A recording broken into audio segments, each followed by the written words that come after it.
নমস্কার বন্ধুরা, আশা করি সকলে খুব ভালো আছেন। আমিও খুব ভালো আছি। আজ আমি আবারও চলে এসেছি আপনাদের সামনে আরও নতুন একটি ভিডিও নিয়ে। আজ দেখাবো কিভাবে চাষিরা মাঠে আলু চাষ করে।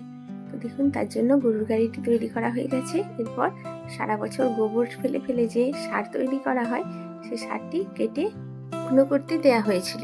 এরপর ওটি গরুর গাড়ি করে নিয়ে যাওয়া হচ্ছে, দিয়ে ওটি মাঠে ছড়ানো হয়েছে। এরপর দেখুন, ট্রাক্টর দিয়ে আলু চাষের জন্য মাটিটি প্রস্তুত করা হচ্ছে।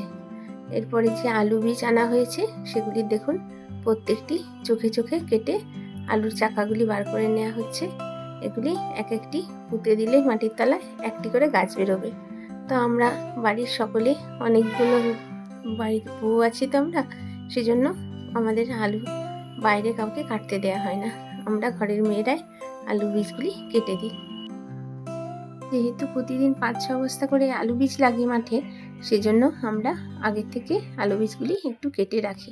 দেখুন, এখানে মাঠে নিয়ে যাওয়ার জন্য আলু বীজ বস্তায় কুড়িয়ে সেলাই করে রাখা হয়েছে।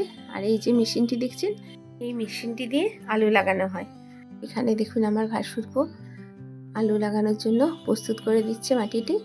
আর প্রত্যেকটি ওই নালায় নালায় আলু বীজগুলি পুঁতে দিচ্ছে মেয়েরা। পরে এগুলি আবার মাটি ঢাকা দেওয়া হবে। দেখুন, আমার পুচকে নাতি গেছে, সেও আলু লাগাচ্ছে। তার ছোট্ট ছোট্ট হাতে কি সুন্দর আলু বীজ পুঁতছে।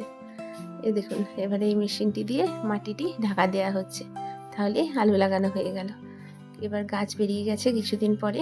নালার মতো করা আছে দেখছেন, এগুলি দিয়ে জল পাওয়ানো হয়। মেন বড় নালায় জল ছাড়া হয়, আর ছোট ছোট নালাগুলি কেটে কেটে জল পাওয়ানো হয়। এবার 3 মাস গাছ লাগানোর পরে দেখুন, আলু ফোলাও শুরু হয়ে গেছে। 3 মাসের মধ্যে আলু ফলে যায়।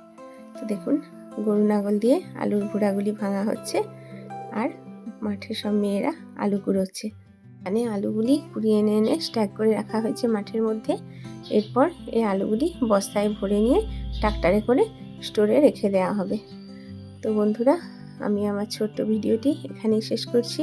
সকলে ভালো থাকবেন, সুস্থ থাকবেন, সাবধানে থাকবেন। আর যদি ভিডিওটি ভালো লেগে থাকে, একটু লাইক করে দেবেন। দেখা হচ্ছে আরও অন্য কোনো সময়, আরও অন্য কোনো ভিডিওয়। নমস্কার।